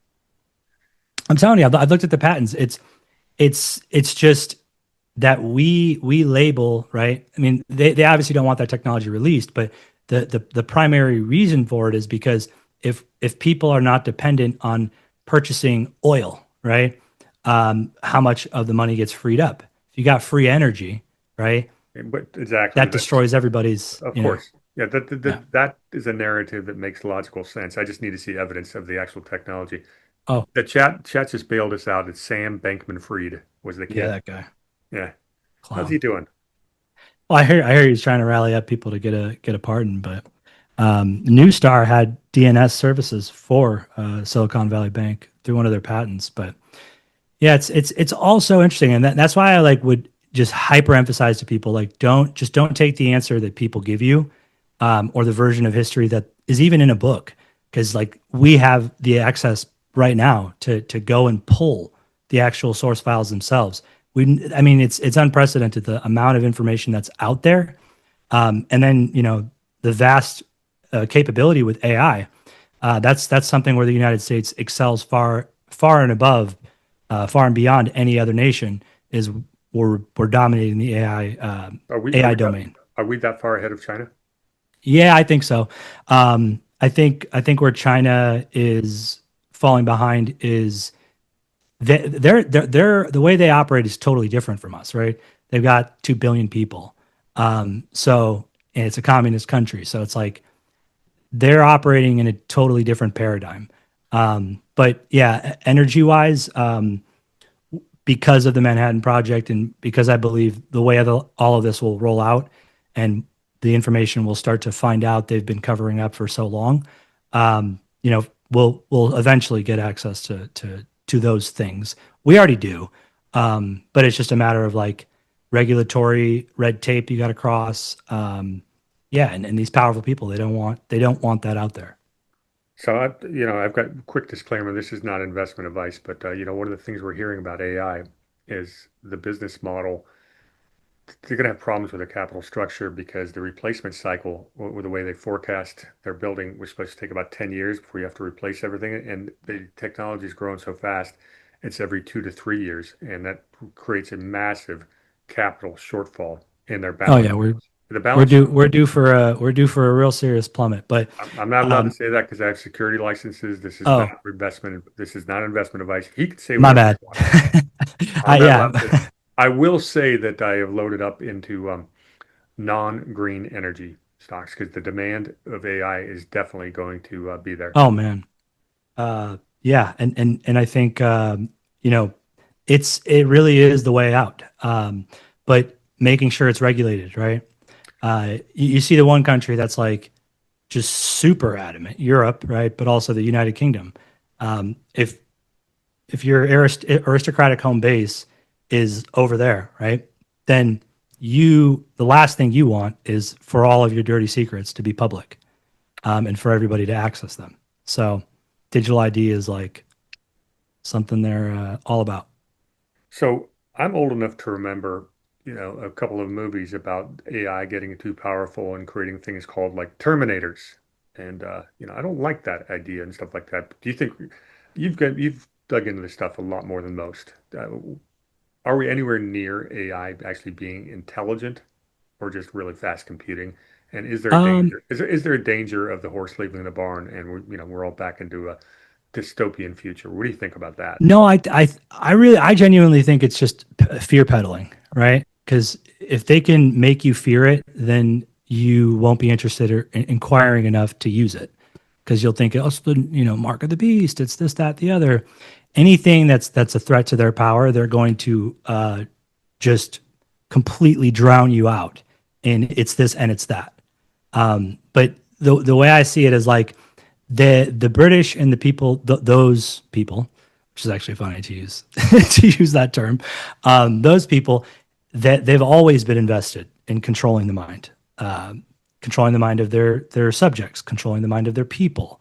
And so whether it's Tavistock or MK Ultra versions in Canada, which there's tons of lawsuits for still going on to this day.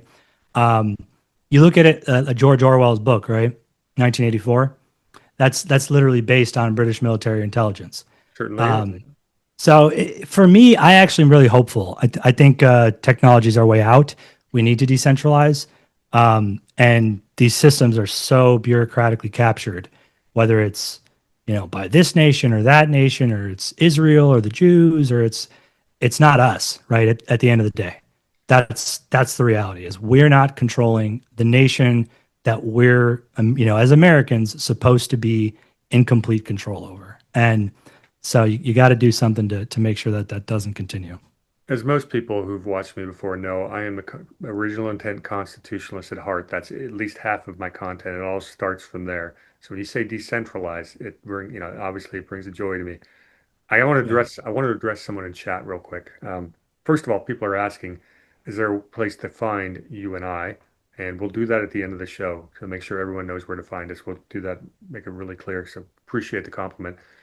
But we have someone who's got a really sharp architectural eye who wondered if I'm sitting in England because of the beams behind me. So watch the camera right now. I'm going Where? to show you this loft. Just take a look. Yeah. Yeah, this is a 200-year-old loft. These log, Nice. these beams are impressive how good they were at architecture back then. So I hope you enjoyed that. Thought I'd do a little version. They're Uh, calling you. What's that? Are they saying you might be in England? Yeah, there's a lot. Those beams are strong enough for me to do pull-ups from. But the There's architect, always something. yeah, the architecture that these guys did without having any electricity, once you really start exploring these colonial homes, it's pretty phenomenal. Oh yeah. My only pet peeve is I'm 6'3", and these people back then were midgets. There's like Mm. 5 places in this house where I got to worry about getting a concussion. And the stairs, one of our sets of, we have 2 sets of stairs. One of them, I've got to go up sideways, crab walk the entire time. There's no way I can get both feet on there without slipping right off. So, Yeah, it's architecture history is like to me is the most fascinating thing, because they paint all of our founding fathers. They say, oh, they're Freemasons. Based on what they say in their own letters, they actually specifically mention that they are not, and never were. Washington says that in one of his letters, all right. correspondence. All right, let me address that because Sure. we've done a video on this in the past, Douglas V. Gibbs and I, and we're going to do more. We're hitting the Freemasons as part of the secret societies, the Colonel and I, and we'll have Doug come on. But in my hand is a book called The Masonic Membership of the Founding Fathers by Brother Ronald F. Heaton, or R. This book was written in the 60s. He was a Freemason. His entire point was to prove that the founding fathers were Freemasons. No, you gotta send me that one. This is a collector's item. You're gonna have to be very, very hard to find. This was a gift from me when I left California, going away Oh, you present. gotta give me the details. Give me I the will. Okay, so goods. let me get to the high level. He breaks it down into 3 categories. People that we know were Masons because we've got their evidence in the Masonic Lodge. We've Yeah, got all those records are you can access those now. Yeah, a lot of them. They also have category 2, people that might have been Freemasons, but we're not 100% sure. And the Mhm. third one is people that are suspected of being Freemasons, but absolutely were not. There's no evidence of it. So if you give me any founding father, I will give you the truth about their Masonic background. And I Yeah, do this on our let's do show. Washington. You want Washington? Give me a second. Yeah, and I look at Freemasonry a little bit differently because the way that they explain it in those original letters is like they distinctly label Illuminati as being tied to the German Union and all these different different differentiating factors and aspects. But I just think reading their original letters is so fascinating because they're very articulate, and the things that they say you really wouldn't think that they would say at that time. But yeah, several of the original correspondence letters are do mention Illuminati specifically, So and that's Adam where it's Weishaupt. very interesting because the Illuminati and Adam Weishaupt was, of course, founded in 1776, the same year we wrote the Declaration of Independence. The Right. Illuminati were cracked down upon very hard early on before they had a chance to jump across the Atlantic. Your operating theory, and one that I agree on, is they went underground and infiltrated because these ideas weren't new in 1776. That was when they were Mhm. formalized. But it's fascinating. But the founding fathers that wrote the Declaration of Independence had never heard of the Illuminati till later. You know what's crazy to me is there was we were like one vote away before the formation of our nation from making supposedly, and I've done pretty good deep dive. I was looking for this document for the longest time during my Ericsson research. Finally came about it again and stumbled across it. It was a congressional record in a document. In it, there's a copy of the Declaration of Independence in German that was published July 4th through the 8th, specifically signed by John Hancock. And I mean, it was something that just like hit me, and I'm like, okay, this I have to dig way deeper into.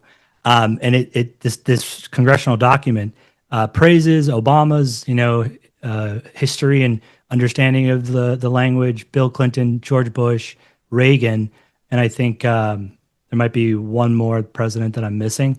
But the document itself is just so fascinating because I'm sitting here thinking to myself, wait, what? We were a vote away from having German as our official language.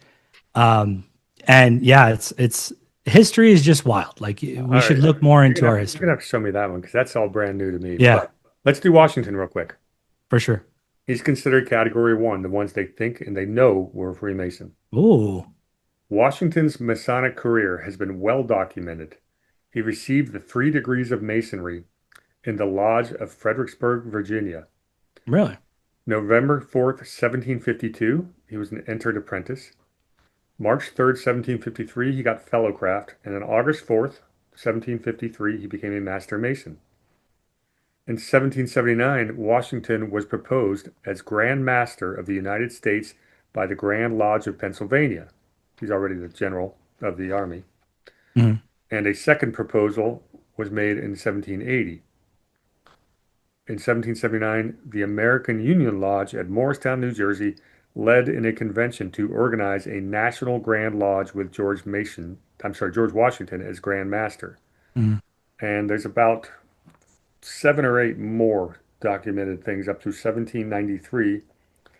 Washington laid the cornerstone of the national capitol in Washington in what has been said to be the greatest public Masonic occasion in American history. Yeah.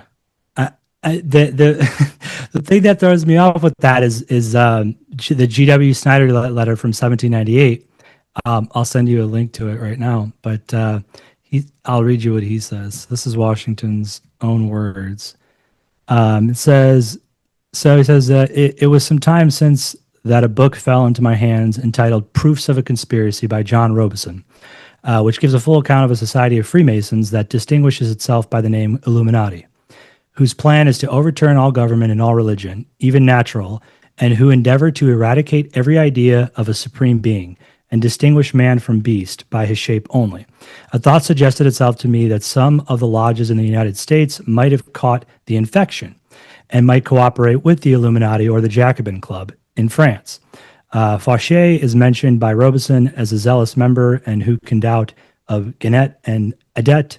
But you go down to his reply, Washington's reply to him. So John Robeson sends him that book, or G.W. Snyder sends George Washington that book in 1798. And he writes back, he says, this is Washington, he says, on September 25th, I have heard much of the nefarious and dangerous plan and doctrines of the Illuminati, but never saw the book until you were pleased to send it to me. The same causes which have prevented my acknowledging the receipt of your letter have prevented my reading the book. Hitherto, namely, the multiplicity of matters which pressed upon me before, and the deliberate state in which I was left after, a severe fever had been removed, and which allows me to add little more now than thanks for your kind wishes and favorable sentiments, except to correct an error you have run into of my presiding over the English lodges in this country. The fact is, I preside over none, nor have I been in one more than once or twice within the last 30 years. I believe, notwithstandings, that none of the lodges in this country are contaminated with the principles ascribed to the Society of the Illuminati. With respect, I am your a humble servant. So I don't know if there's a difference between English lodges or what No, lodges. but everything he just said, everything he just read, it rhymes with what they said in here because he was doing Really? all this Masonic stuff in the 1750s when he's still serving for the British Army. He said, I Hmm. haven't been in one for 30 years and I have not seen any sign of the Illuminati, which Ooh, completely lines up with what I've said. The Illuminati didn't get here till sometime after the founding fathers and didn't infect any. Maybe it was starting to infect right then, but the vast majority of the Masonic lodges were just the most respected people in a community, and they were not set up to be this, you know, overarching conspiracy theory. all right. The bad problem is once you're in a secret society, you're going to get cells that are up to no good. And Absolutely. I think we're on the exact same page. Yeah, and to me, it's just fascinating, like because like when I really started my research, it was around that time of doing the Ericsson stuff, 20 like 17, 18 was when I was like I really fell deep into the presidential papers and the archives because they finally become available publicly. And when I was younger, growing up uh, outside of University of Michigan Dearborn, you could only access certain of these books that are now just out there and available on archive. Well, when you read them in a specific fashion, they'll have like a subnote, the footnote, and then also, they've got correspondence where it tells you to go to another book. That book will be located in a lodge, half a world away. So it's like by decoding that, and two of my two of my uncles were happened to be part of the Freemasonry thing, and it just out of curiosity, right? I wanted to know more, wanted to understand, and what I've come to the conclusion of is like just normal good people trying to have a better understanding of the world, its history. But again, it's like you said, the people that are above that, or the people that are helping them do their business dealings. That's really where the problem lies. Very good. We got a little bit of time left. There's a question in the chat I want to address, and it's from someone Sure. from Zap. It says, where did the pirates go, and who was they?" Well, Ooh. let's see. In American history, the Bush family made their money in opium smuggling. So did the Vanderbilts. The Cornelius Vanderbilt was a smuggler. So did the Carnegies. Rockefeller's father was an opium dealer going town to town. Most of the great American fortunes were pirates. We are ruled by pirates. That's why Yeah. Skull and Bones has the pirate flag. And That's the exactly British and Dutch East India companies, right? 100%. That's they literally are pirates. So that's who you're talking about. You're talking about those That's pirates. we are ruled by pirates, and the only difference between a pirate and a privateer is a piece of paper. Yep. The Queen says you're not a pirate. Go act like a pirate, but we'll make it legal. Yeah, That's and how that's how the on New World was built. on the page I have with my X page, right? I break that history down of the British East India Company. I think it's fascinating too the convergence of Dutch versus British East India, versus those two.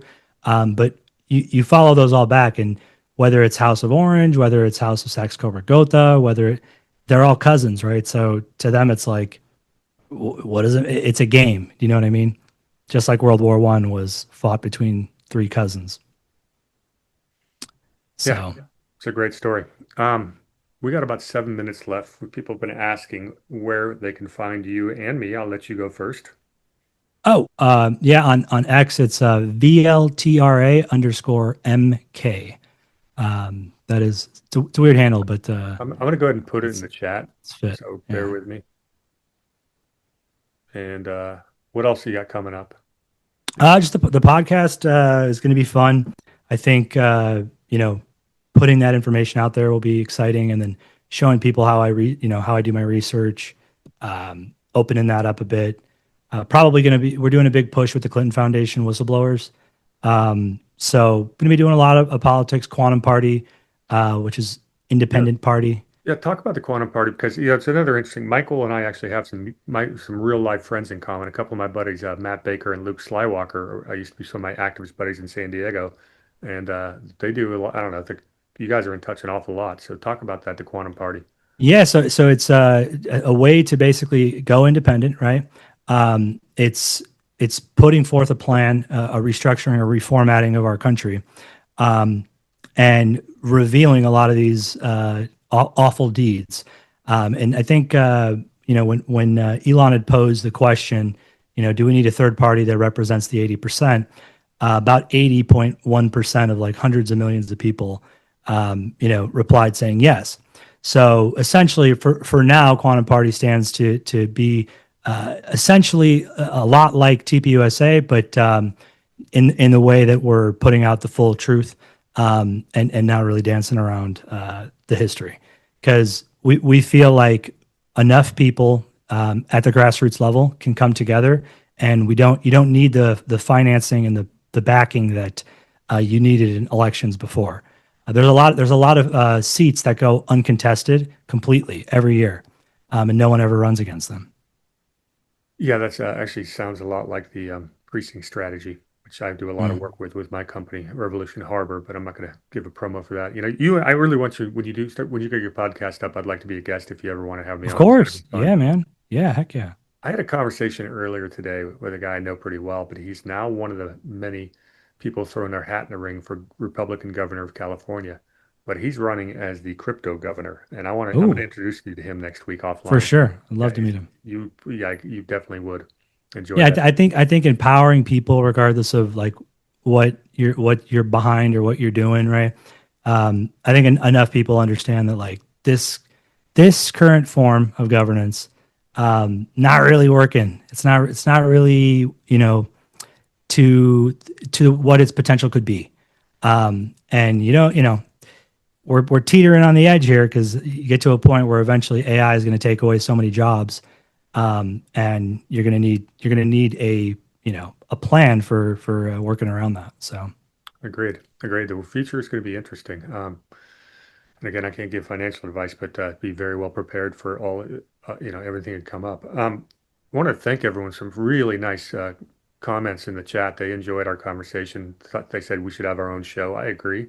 Um, but we'll work on that. I don't have a lot of free time these days, people. If I no, get 3 or 4 shows in a week, but you yeah, I will. think people really are like really wanting to get access to the information and understand it, and so it's good to support those that actually are putting it out there and you know doing the right thing. If you do like my stuff, I'm going to put my link to my Rumble channel in there in a second here. You can find me on X or Twitter. I don't like calling it X. I don't Yeah, care I how was gonna say I don't know, I can't find your handle for some reason. on Twitter. Yeah, wasn't it war? It's war underscore hamster 1776. Yeah, it's weird. It's not coming up. I'll put it here in the chat. And Yeah, that's so weird. Your search banned. it's really that's not good. I haven't said anything. I'm not even that active on Twitter. Huh. Yeah, so I was kind of surprised because you're when you said you put out a tweet, I Yeah, still haven't I seen it. linked you to it too. All right, so Now I best see place it. to find all the archives. I've been talking about a lot of these things, and a couple of those archives, you have Michael on there as well. You have to dig back a ways, but we're going to do more shows going forward. But go to Rumble, War Space Hamster. I put out 2 or 3 videos a week. It's all I have time for. But thank you everyone for the really kind words. Michael, thank you so much for Of being my course, man. guest host. I mean, this was I we enjoyed did it. not plan this at all. I just said, hey, Mike, I told Michael yesterday, can you come on and co-host? Because what do you want to talk about? I go, no, let's act like we're sitting in a bar and having a conversation. What would we talk about? And we hope you guys enjoyed that. Uh, you know, I know his content well enough to know it's going to be pretty decent, but you did a fantastic job, my friend. Thank you. Thanks, man. I appreciate it. And I enjoyed it a lot. Thank you for having me. Yeah, we'll definitely do it again. And again, I get these. I'll have Doug's going to be traveling a bit, and I'm going to be the first choice to take the show for him.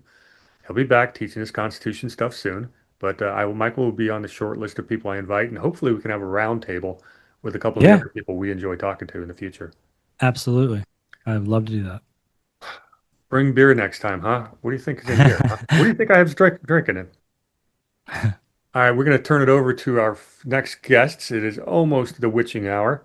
Everybody, thanks for watching, and until the next time, cheers.